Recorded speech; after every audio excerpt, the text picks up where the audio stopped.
What is good? It is Coach Wiz, and we are back with another reaction video. We got how good was Larry the Legend Bird? Actually, how good was he? Was he to go? Top 5, top 3, top 10? Where we got him? Let's watch and see.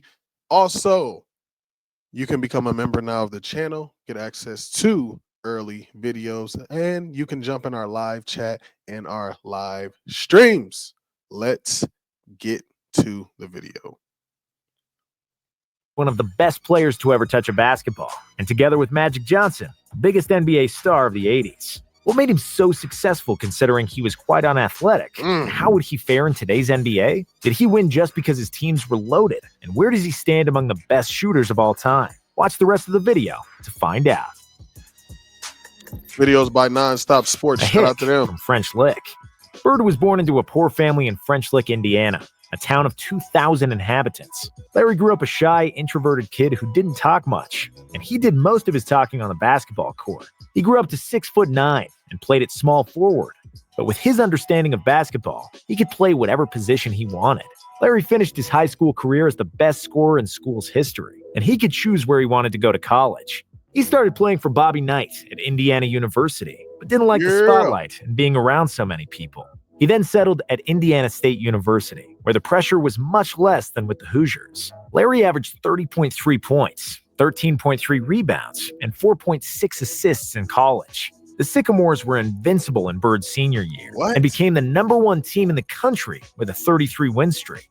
Their only loss came in the 1979 NCAA Finals, where they played against Michigan State, led by senior guard Urban Johnson. Despite 19 points from Bird, Magic and his teammates celebrated the title in what was the most watched college basketball game in history at the time. Bird was named the Collegiate Player of the Year, leaving Indiana State as the 5th-ranked NCAA scorer of all time. He was already drafted, as the Boston Celtics selected him in the NBA draft in 1978, hoping that Bird, who qualified for the NBA as a junior, would skip his senior year. He opted to stay in Indiana, and when he finally arrived in Boston, the Celtics looked nothing like their championship selves, with consecutive losing seasons. Bird then single-handedly caused the biggest turnaround ever seen in the NBA at the time. Boston improved their record from the season before by 32 wins. And that's crazy. That is crazy. That's how you know you're an impact player right there. Finished with 61 wins and 21 losses. Although his arch-rival Magic Johnson had an impressive season and won the title with the Lakers, Bird was named the Rookie of the Year with the average of 21.3 points, 10.4 rebounds, and 4.5 assists. What? Man, y'all better put some respect on Larry's name, man. He also made the All-Star team and first-team All-NBA, and even finished 4th in the MVP voting, and proved he could transform a mediocre team into a great one, all by himself. A new green dynasty. After Bird's rookie year, the Celtics had a busy offseason. Legendary Red Auerbach worked his magic and brought 2 new faces to Boston that would form one of the biggest dynasties in NBA history. Auerbach robbed Golden State by sending them the 1st and 13th pick in the 1980 draft, in exchange for center Robert Parrish and the 3rd pick, which became Kevin McHale. Along with the newly formed Big Three, the Celtics also had an all-star point guard, Nate Tiny Archibald, young and athletic forward Cedric Maxwell, and a few well-integrated role players that made the team complete. The head of the snake was, of course, Larry Bird, who was 2nd in MVP voting, en route to a league-leading 62-20 record. The Celtics avenged the loss to the Sixers from the previous year, and after a tough 7-game series in the Eastern Finals, they were in the NBA Finals once again. There they would be met by the Houston Rockets, led by prime Moses Malone, who was arguably the best center in the league at the time. Malone averaged 23 and 16 in the series, but the Celtics were too good of a team and would win the title with 4 games to 2. The average person sees around 10,000 online ads daily. Here's how a man's life would change if he used averaged 15 points, 15 rebounds, and 7 assists for the series. But the finals MVP went to Cedric Maxwell, who led the Celtics in scoring with 18 points per game. And when everybody already saw the new green dynasty, 2 bad years ensued. Despite Bird, not gonna lie, I still feel like Bird should have got that finals MVP, but it's just me. Bird's all-around excellence and McHale's improvement. They once again were the #1 seed in the East. Bird was the All-Star Game MVP, but Philadelphia retaliated for a close defeat in the Eastern Finals. And this time, they won in 7 games. The year after, the Celtics regressed even more, finishing as a 3rd seed and getting swept in the 2nd round by the Milwaukee Bucks. After that, Coach Bill Fitch resigned and was replaced by Casey Jones, who won 8 titles in the Bill Russell era as a player. The change bore fruit. The team was refreshed with the young shooter Danny Ainge and veteran point guard Dennis Johnson, and played the best basketball in the NBA, finishing with a 62-20 record. After 3 years of coming in second, Larry Bird finally won the regular season MVP with 24.2 points, 10.1 rebounds, and 6.6 assists on average. The Celtics steamrolled to the finals, where a known foe awaited. It was, of course, Magic and the Lakers. The title was decided in Game 7, where Larry Bird led the Celtics to their 15th NBA title. Bird was named the Finals MVP, and he finally had his revenge over Magic, who defeated him in the NCAA Finals of 1979. The following season, the Celtics were even better in the regular season. Bird repeated as MVP, and McHale repeated as the 6th man of the year. They got to the finals again, with the same opponent. After the Celtics won Game 1, 148-114, in a game that was dubbed the Memorial Day Massacre, it seemed like the Celtics were going to dominate the Lakers and repeat as champions. However, the Lakers had other plans, and especially Kareem was determined to defeat the Celtics. Kareem averaged 25.7 points, 9 rebounds, and 5.2 assists in 6 games, on 60% shooting.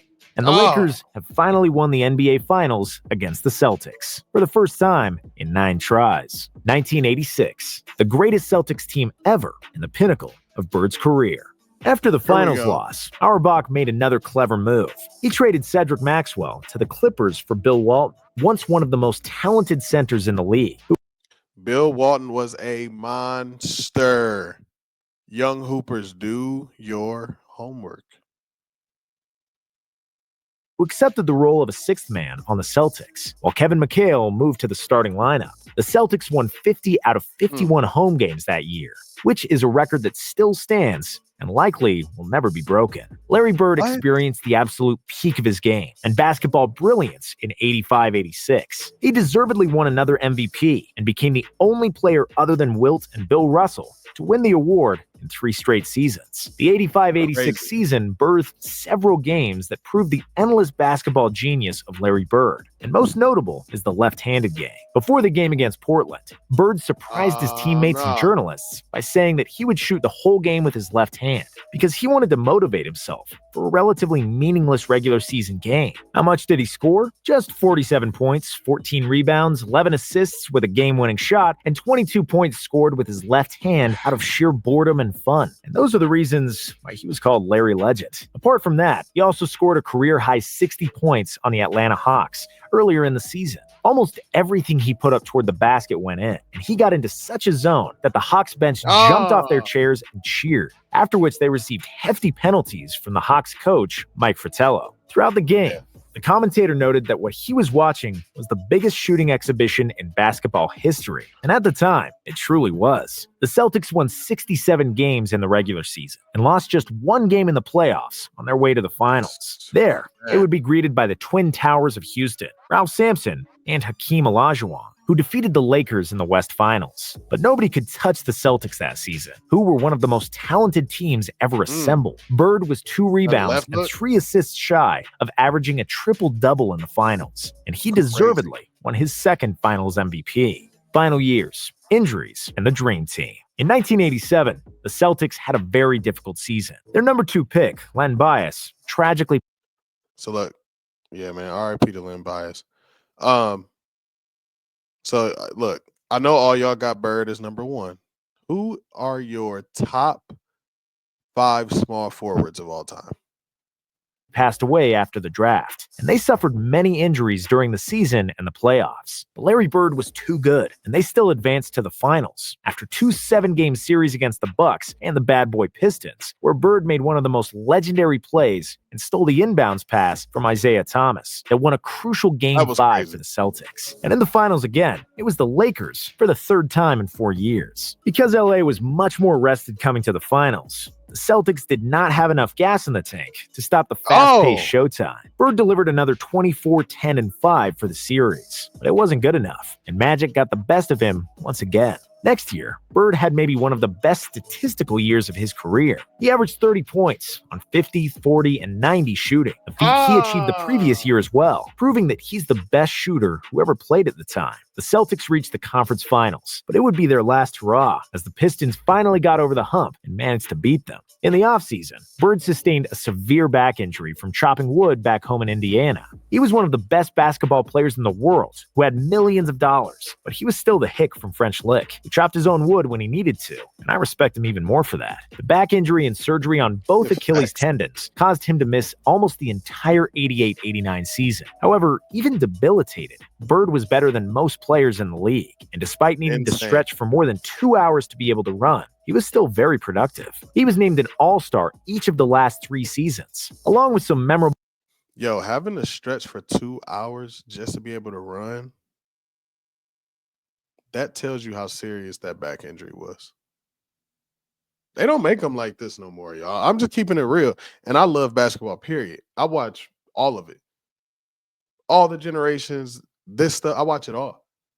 They do not make them like this no more. Performances, like a game in the 1991 playoffs where he suffered a concussion, but then pulled a Willis Reed and came back to the game, scored 17 points in the second half, and won the series for the Celtics. Unfortunately, the toll on his body was getting too much to bear, and he ended his career in 1992, when he finally became teammates with his good friend, Magic Johnson, on the Dream Team. Bird flew off into the sunset with the gold in Barcelona, retiring as the best small forward and the best shooter to ever play. Legacy. Trash-talking god. Top 10 player ever. One of the most famous Larry Bird trash-talking stories is from the 1986 three-point shooting contest, when the legend walked into the locker room and asked all the other participants who's coming in second after him. Of course, he went on and swished near every three-pointer and won, all without taking his jacket off. Bird would win the three-point shooting competition the next 2 years as well. And before Reggie Miller came along, there was no argument who's the best shooter ever. On the 26th of December, 1990, Indiana's Chuck the Rifleman Person said he's going bird hunting before the Celtics game. Bird replied that he'd got a Christmas present for him. And while Chuck was on the bench, Bird got the ball in the corner just in front of the Pacers bench. He hit the jump shot, turned to Chuck, and said Merry Effing Christmas. And that's who Larry Bird was and how he talked. He was the ultimate competitor, and he had all the skills in the world to back it up. He'd tell players where he would get the ball, what he was going to do, and then do it. And there was nothing they could do to stop him. He accused the opposing team of putting a white guy to guard him because he felt that was disrespectful. And if you watch Space Jam,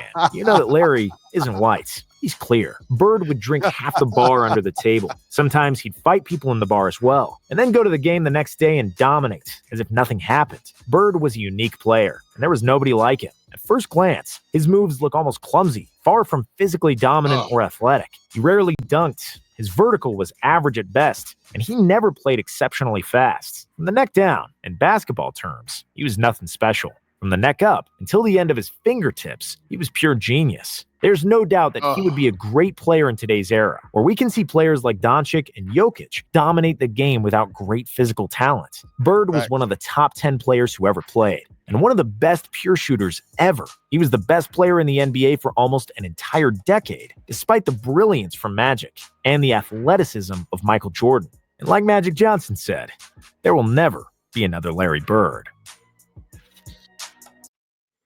Yo. How good was Wizards Michael Jordan? How good was Paul Pierce? Might have to watch those too. Yo, shout out to Nonstop Hoops. Tons of dope content, man. Go check them out. Yo, so Larry Bird, top 10 player ever. I know a lot of y'all not gonna like that. A lot of y'all, he's number one, he's the best. You feel me? Larry Bird is definitely up there in the conversation.